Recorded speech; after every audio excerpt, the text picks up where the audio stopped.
जहाँ तक भी हमारी आवाज़ जा रही है, सभी माननीय हैं, सत्कारयोग हैं। साथियों, 3 कानून तो अब बने हैं, इसके पहले की भी हालत कौन सा हमारी अच्छी है। ये है कि पहले से हम खींच खींच के साथ ले रहे थे,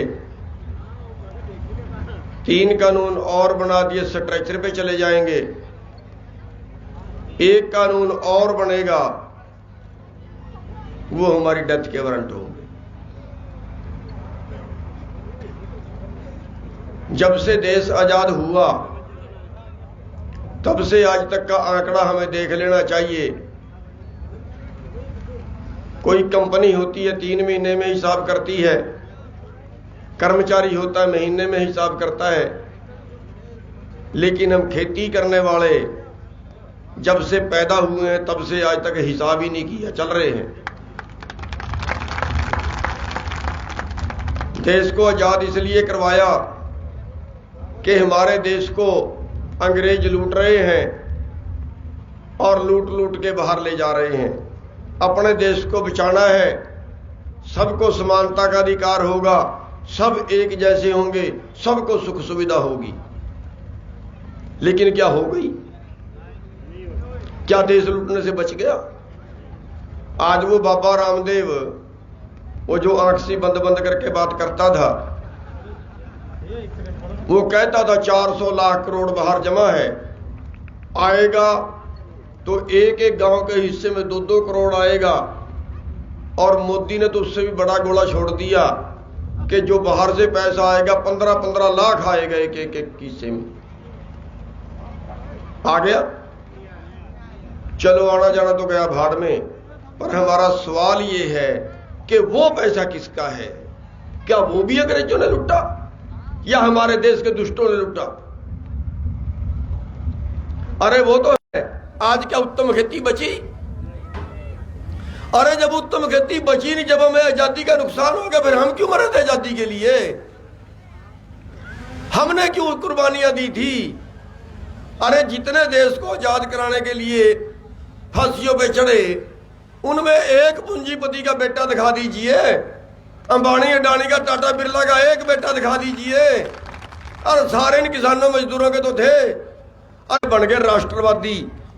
अरे इन्होंने तो आरएसएस वालों ने तो 60 साल तक अपने दफ्तर पे तिरंगा नहीं लगाया, 60 साल तक। साथियों, हमने हिसाब लगाया ही नहीं, हम तो कोल्लू के बैल की तरह चल रहे हैं, बस चल रहे हैं। हिसाब लगाइए, अगर घाटा हो तो लड़िए, अगर मुनाफा हो तो खेती करिए। साथियों, जब देश आजाद हुआ तब देसी भाषा में समझा दूं, अगर देश की जीडीपी जिसको बोलते हैं, देश का कारोबार जिसको बोलते हैं, उस देश के कारोबार में अगर 100 रुपए देश कमाता था तो 60 रुपए हिस्सा खेती का था। और आज अगर 100 रुपए देश कमाता है तो 10 रुपए खेती का हिस्सा है। या दूसरे शब्दों में ये मानिए, आज पूरे देश के किसानों के पास 100 रुपए में केवल 10 रुपए हिस्से आ रहे हैं इनके। और अभी इनके पेट में दर्द है, अभी राजी नहीं है, अभी सब्र नहीं आया। अभी तो केवल पिछले 20 साल में 3.5 से 4 लाख किसानों ने आत्महत्या की है। ये कहते हैं बहुत कम है, ये तो सारे ही मर जाने चाहिए, इनको तो जरूरत ही नहीं जिंदा रहने की, कीड़े मकोड़े हैं ये। साथियों, अभी 10% नहीं बचेगी। अभी जो कानून बना रहे हैं ना, ये कहते हैं इस खेती करने वालों के पास सिर्फ 100 रुपए में 6 रुपए रहने चाहिए, इसलिए ये कानून बनाए। अगला एक कानून और आएगा, अभी यहां सब्र नहीं है, आगे खेती भी कारपोरेट करेगा। साथियों, कैसे जिंदा बचोगे समझाओ मेरे को। क्या फायदा हुआ हमें आजादी का? हमने कर्जा ले लिया फसल पैदा करने, हमने तो मांगा ही नहीं कर्जा। हमने कब मांगा था कर्जा दे दो हमें? 1965-66 के अंदर यही स्वामीनाथन, जो आज MS स्वामीनाथन की हम बात करते हैं, ये उस वक्त के वैज्ञानिक हैं। उस वक्त इनकी जिम्मेवारी लगाई थी कि देश में अनाज पैदा कैसे करवाना है, एजेंडा दिया था इनको, और इन्होंने कहा था किसानों को कर्जा दे दो। तब कर्जा लिया था हमने। हम तो बैलों की खेती करते थे, इन्होंने कहा हम कर्जा देते हैं, ट्रैक्टर ले लो। हमने ट्रैक्टर की खेती शुरू करी, हमने ट्यूबवेलों की खेती शुरू की और कर्जा चढ़ता गया। और हमारा आज हमारी कमाई का आधा हिस्सा बैंकों को ब्याज में जा रहा है। हिसाब लगा के देख लेना साथियों, हमें क्या फायदा हुआ ज्यादा अनाज पैदा करने का? जब पहला भाव तय हुआ, अगर उससे हम बाजार की तुलना कर लें, 1967 के साल में पहला भाव तय हुआ है, अगर हम 70 से भी मान लें, जिस कर्मचारी की 1967 में 100 रुपये तनख्वाह थी ना, उसकी आज 40,000 हो गई, 400 गुना बढ़ गई। व्यापारी की आमदन 1,000 गुना बढ़ गई।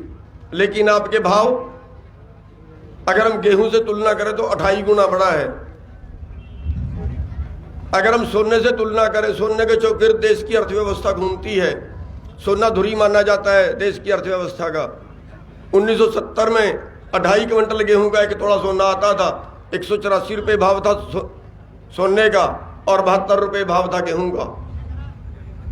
2.5 क्विंटल का 1 तोड़ा सोना था। अगर आज आप 1 तोड़ा सोना खरीदोगे तो कितने का आएगा? 25 क्विंटल गेहूं का। और 25 क्विंटल का तब आएगा अगर MSP मिले, और अगर 1600 में बिके फिर नहीं 25 क्विंटल का आएगा। साथियों कहाँ खड़े हैं हम? फिर 30 क्विंटल गेहूं का आएगा। अगर आज भी 2.5 क्विंटल का 1 तोड़ा सोना आता है तो हम बाजार के बराबर खड़ेंगे, तो हमारा लेवल बाजार के बराबर होगा और आज भी उत्तम खेती हो जाएगी। हमें क्या फायदा हुआ देश को कुर्बानियां देने का देश के लिए? पिछले मैं बता हटा हूं 3.5 से 4 लाख किसान पिछले 20 साल में मर गए। कितना कर्जा? केवल 7-7.5 लाख करोड़ का कर्जा है। अगर एग्रो इंडस्ट्री का कर्जा अलग कर दे तो जितना खेती पे कर्जा बता रहे हैं उसमें आधा एग्रो इंडस्ट्री का है, आधा खेती का है। और इतने कर्जे में 3.5-4 लाख किसान मर गए और इससे 2 गुना कर्जा बैंकों का पूंजीपतियों ने मार लिया। आज 15 लाख करोड़ है जिसको NPA बोलते हैं। 15 लाख करोड़। 15 लाख करोड़ में एक भी पूंजीपति मरया हो तो बता दो, एक भी पूंजीपति ने आत्महत्या करी हो तो बता दो, एक भी पूंजीपति जेल में गया हो तो बता दो। क्या ड्रामा क्या है ये? 2 तरह के कानून कैसे हैं हमारे देश में और हम चुप क्यों हैं? अरे कब लड़ोगे? सब कुछ बर्बाद हो जाएगा तब लड़ोगे? आखिर क्यों? किसके भरोसे बैठे हैं चुप हम? कौन आएगा हमारे लिए लड़ने के लिए? कहते हैं जो अपने लिए खुद कुछ नहीं करता ना, उसके लिए खुदा भी कुछ नहीं करता। और जो अपने लिए लड़ता है ना, कहते फिर हिम्मत मर्दा मदद खुदा। अगर आप लड़ने के लिए हिम्मत करोगे ना तो ऊपर वाला भी साथ में खड़ जाता है आके। आज देख लीजिए कितने षड्यंत्र बीजेपी ने इस आंदोलन के खिलाफ लड़े हैं। वो ऊपर वाला, वो परवरदिगार मदद कर रहा है, उनके सारे षड्यंत्र फेल हो गए। आज आप जाके देखो ना, हम तो इसको धर्मयुद्ध बोलते हैं और उन धर्मों को तीर्थ स्थान बोलते हैं। आज आप किसी तीर्थ स्थान पे चले जाइए, मैं बात कर रहा हूं कि परमात्मा कैसे मदद करता है। आज आप किसी तीर्थ स्थान पे चले जाइए, हर चीज का रेट सोया मिलेगा। लेकिन जो किसानों के तीर्थ है ना, चाहे टीकरी बॉर्डर है, चाहे कुंडली बॉर्डर है, चाहे दूसरे बॉर्डर है, हर चीज फ्री है। खाने से लेके पैरने तक की हर चीज फ्री है। इससे बड़ा तीर्थ स्थान क्या हो सकता है? साथियों, ये धर्म युद्ध है। धर्म युद्ध ये केवल पैदा करने वालों के लिए नहीं, केवल किसान की लड़ाई नहीं है, किसान ने तो शुरू की है। साथियों, उन लोगों पे भी तरस खाइए, उन लोगों तक भी अपनी बात पहुंचाइए। हम तो जमीन वाले तो 75% अनाज अपने खेत में पैदा कर लेते हैं, खाने की 75% चीजें पैदा कर लेते हैं, जो सारा मोल लेके खाएगा। इन कानूनों से पूरा देश का भोजन चंद लोगों के गोदामों में कैद होगा, और जब चंद लोगों के गोदामों में कैद होगा तो पूरे देश को उनसे मोल लेके खाना पड़ेगा। और जिसको सारी चीजें मोल लेके खानी पड़ेंगी ना, फिर वो हर चीज में ब्लैक झेलेगा। कैसे खाएंगे गरीब आदमी, कैसे जिंदा रहेंगे गरीब आदमी। साथियों, ये लड़ाई केवल किसानों की नहीं है, ये लड़ाई सभी की है। किसानों की भी है, मजदूरों की भी है, ये शहर वालों की भी है, ये सभी की लड़ाई है।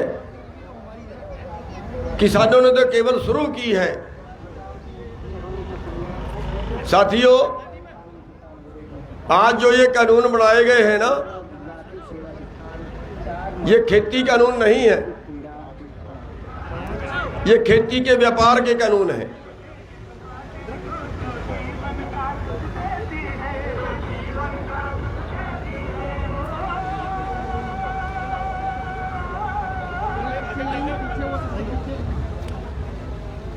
आज जो ये कानून बनाए गए हैं, हमारे देश की सरकार WTO में शामिल हो गई है, विश्व व्यापार संगठन में शामिल हो गई है। आज पूरी दुनिया का व्यापार इकट्ठा हो गया है। अमेरिका जैसे देशों के दबाव में आज पूरी दुनिया का व्यापार इकट्ठा है, और हमारे देश की सरकार भी विश्व व्यापार संगठन में चली गई है। और उसके तहत शर्त है, उसके तहत पहली शर्त है कि किसी भी देश की सरकार, भैया बैठ जाओ, थोड़ी सी सुनने वाली बात है, बैठ जाओ। बहुत धन्यवाद आपका, बहुत धन्यवाद।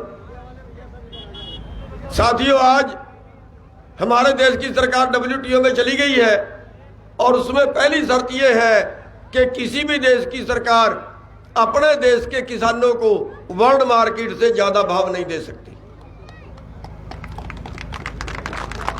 और उसी के तहत, उसी से भागने के लिए ये कानून लाए गए हैं।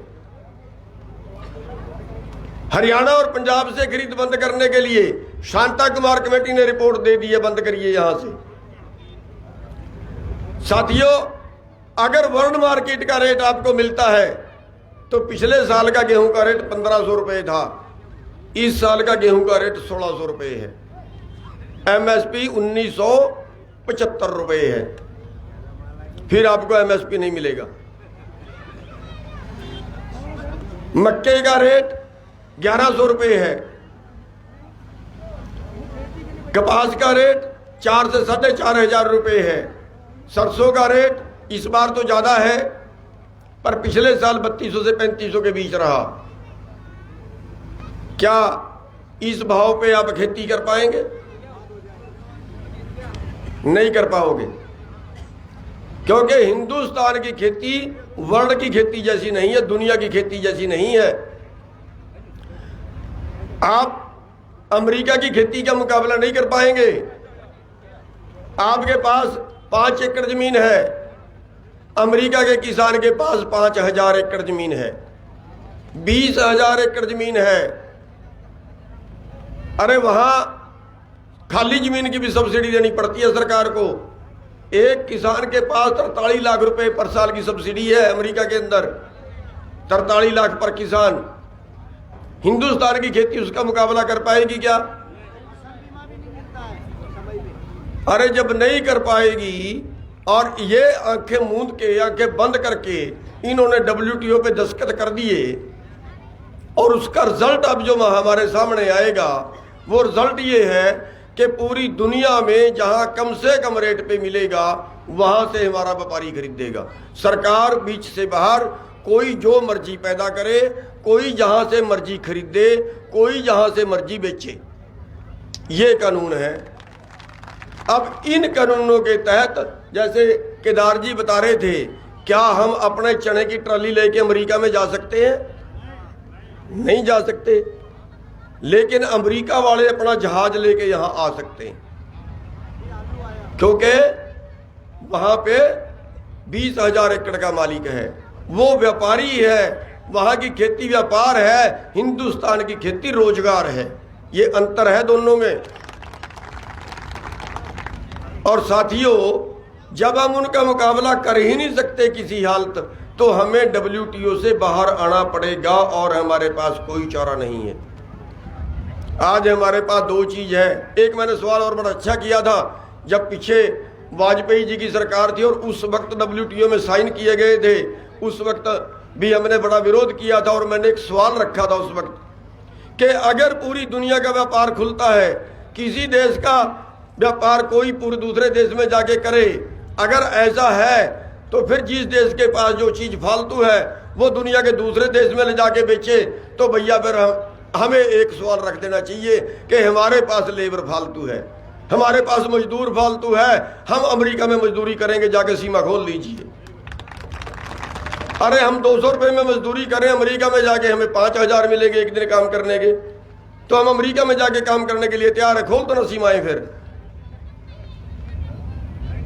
साथियों, बड़ी गहरी साजिश का शिकार हो गए हैं और अब हमारे पास बिना लड़े कोई चारा बाकी नहीं है। अब हमारे पास बिना आंदोलन किए कोई चारा बाकी नहीं है। हमने, सर छोटू राम जी ने दो चीज कही थी, एक दुश्मन पहचान लो, दूसरा बोलना सीख लो। अब बोलने का तरीका तो ये आंदोलन है। अब हमारी आवाज उठ रही है ना, सुन रही है ना देश को। अब सारा देश अगर इसमें जुट जाए, अगर आप भी घर घर तक ये आंदोलन पहुंचाएं, हर हर मोदी घर घर मोदी नहीं, घर घर आंदोलन, गांव गांव आंदोलन ये कर दीजिए। बोल रहा है कि MSP था, MSP है, MSP रहेगा। आज हमारी मंडियों में नहीं मिल रहा है। 2 करोड़ रोजगार हर साल देने थे, 2 करोड़ बिक रहा है। देश आपका है, आपको इसको बिकने से बचाना है। आज देश की सड़कें बेच दी हैं, जिस सड़क में मर्जी निकल जाइए आगे टैक्स लगाएगा। देश की रेलें बेच दी, देश के हवाई अड्डे, बंदरगाहें, देश की कंपनियां, देश के बैंक, ये खेती बची थी ये भी बेच दी, गरीबों को और गरीब करने के लिए। साथियों, बड़े आंदोलन की जरूरत है। हर गांव तक ये आंदोलन पहुंचाइए। अपने मजदूर भाइयों को भी जोड़िए साथ में, अपने दलित भाइयों को भी जोड़िए साथ में। हमारे पास दो चीज है, एक हमें आमदन है खेती से, दूसरी हमें आमदन है मजदूरी से। अमित शाह जी से मैंने सवाल किया था, क्योंकि रोज टेलीविजनों में देते हैं ना वो कि MSP तो हम दे रहे हैं। हमने सवाल किया था अमित शाह जी से मीटिंग के अंदर कि अमित शाह जी बताइए, आप 23 फसलों का MSP तय करते हो, आप 23 की 23 खरीदने के लिए तैयार हुए MSP पे? उसने बोला नहीं। कोरा जवाब। और आंकड़ा जो बता रहा है, ये बता रहा है पीछे 17-18 में एक आंकड़ा है कि पिछले 15 साल के अंदर 45 लाख करोड़ रुपया आपको न्यूनतम से भी कम मिला है। और आज हमारा टोटल कीमत बढ़ती है 23 फसलों की 17 लाख करोड़, और हमें मिल रहा है करीब 13 लाख करोड़। 4 लाख करोड़ हमें न्यूनतम से कम मिल रहा है। और हमारी मजदूरी, आपके जो पढ़े लिखे बच्चे शहर में मजदूरी करने जा रहे हैं, कोई फैक्ट्री में जाता है, कोई छोटी कंपनी में जाता है, कोई कहीं और जाता है, उनको मजदूरी मिल रही है 6,000 से 7,000 रुपये, और अनस्किल्ड की मजदूरी भी 9,500 के करीब है। 1/3 कम मिली हमें मजदूरी भी। नौकरियां सारी कर्मचारी निकाल के बाहर कर दिए, ठेका प्रथा शुरू कर दी। हाल ये है कि जहां 100 हमने मेडिकल कॉलेजों में देखा 100 सिक्योरिटी गार्ड रखने हैं, एक आदमी को ठेका दे दिया, 3,000 रुपये पर कर्मचारी ले रहा है ठेके पे रखने के। उस जो सिक्योरिटी में रखा उससे 3,000 ठेकेदार ले रहा है। इस व्यवस्था को बचाना होगा। साथियों, ये जो तीनों कानून आए हैं, इनसे आपका पूरा देश का भोजन चंद लोगों के गोदामों में कैद होगा, कम से कम भाव पे खरीदेंगे और ज़्यादा से ज़्यादा भाव पे बेचेंगे। जैसे दाल में किया, जैसे प्याज में किया, 8 रुपये किलो हमारे से खरीदा, 80 रुपये किलो वापस बेचा। अरे कोई सीमा है क्या? ज़्यादा से ज़्यादा कितना में बेचेगा? कम से कम ये तो कानून हो देश में। अगर 8 रुपये में खरीदा तो 80 में कैसे बेच रहा है भाई? कहाँ गई सरकार, कहाँ गया फिर हमारे कानून? तो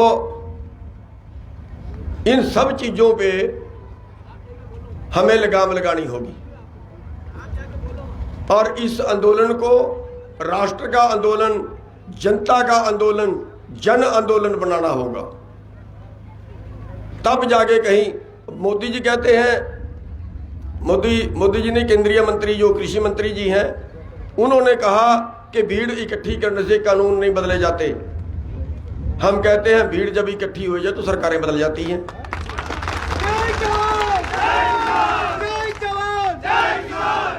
और उनको जनता की ताकत दिखाने की जरूरत है। साथियों, मैं आपसे बेनती ये करूंगा कि हर गांव में संगठन खड़ा कीजिए, जगह जगह यात्राएं निकालिए, लोगों को जोड़िए। आपका बहुत बड़ा स्टेट है, वैसे तो आप बहुत सहयोग कर रहे हो, धन्यवादी भी हैं कि हमने जितने प्रोग्राम दिल्ली से दिए हैं आपने सब फॉलो किए हैं। चाहे रोड रोकने का था, चाहे जीटी रोड ट्रेनें रोकने का था, चाहे कोई और प्रोग्राम, जितने भी वहाँ से प्रोग्राम दिए हैं आपने सबको लागू किया है, उसके लिए धन्यवादी भी हैं। लेकिन इस आंदोलन को बहुत ऊंचे स्तर तक ले जाने की जरूरत पड़ेगी। उसमें हमें 2, 3, 4 चीज़ों का ध्यान भी रखना पड़ेगा। भाई, हम दिल्ली में जा रहे थे, हमारे देश की राजधानी है, हमें दिल्ली में नहीं घुसने दिया ना। अंबाड़े से लेके दिल्ली तक 5 बैरियर थे, 5 जगह पे डंडे मारे, 5 जगह पे मुकदमे बनाए, 5 जगह पे पानी मारा, 5 जगह पे आंसू गैस के गोले छोड़े। राजधानी हमारी, हम अपनी बात कहने जा रहे हैं, हमारी कोई सुनने वाला नहीं है। साथियों, हरियाणा के अंदर इन्होंने प्रेस कॉन्फ्रेंस से करके हमारे प्रोग्राम रोकने चाहे। हर हलके में एक सेमिनार किया, किसान सेमिनार, रोकना चाहा, नहीं रुके लोग। इन्होंने हमारी रीस करके ट्रैक्टर यात्राएं, लेकिन अगर ये बीजेपी वाले आपके बीच में आ जाए ना, कहीं सभा करें गांव में, पंचायत करें गांव में, इन्होंने कहा था 700 पंचायतें करेंगे देश के अंदर, 700 किसान पंचायतें करेंगे आंदोलन के पैरेलल। पहली पंचायत करने वाले में रख दी। खट्टर साहब बड़े चमचागिरी ज़्यादा करते हैं कुछ। हमने कहा खट्टर साहब पंचायत को कैंसिल कर दीजिए, मत पंचायत करिए, उसकी अपनी कॉन्स्टिट्यूएंसी थी। और जहाँ जहाँ वो घुसते हैं ना गाँवों में, हरियाणा की बहुत सी खबरें देख रहे होंगे आप, चिमड़ जाते हैं लोग। और उस दिन भी 2 मंत्री थे, मंदिर में बढ़ के जान छुड़वाई।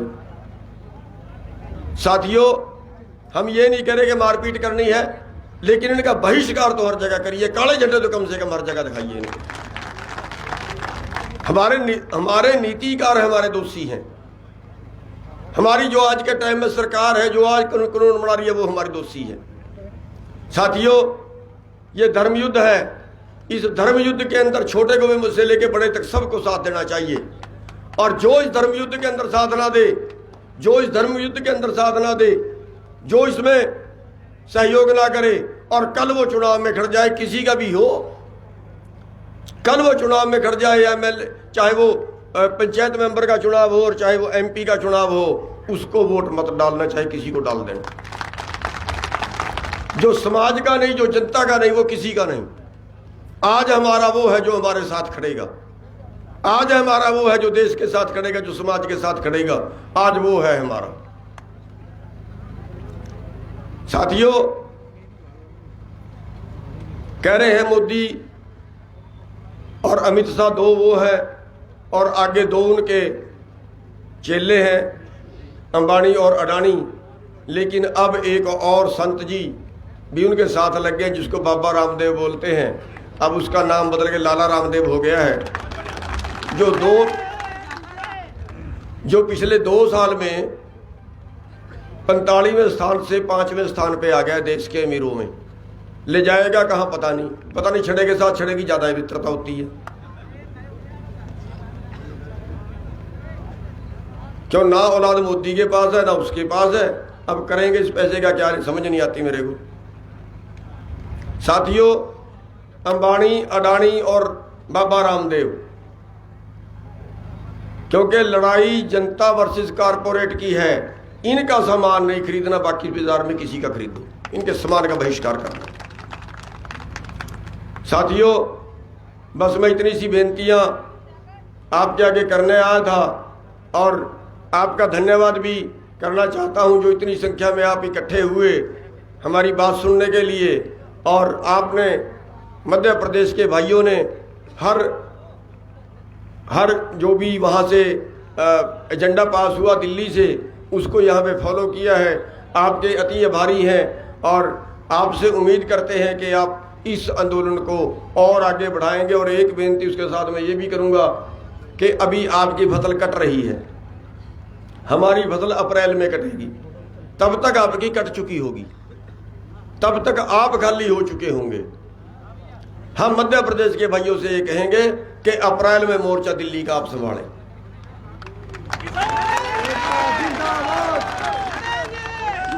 अप्रैल का मोर्चा हम मध्य प्रदेश के भाइयों को देना चाहेंगे।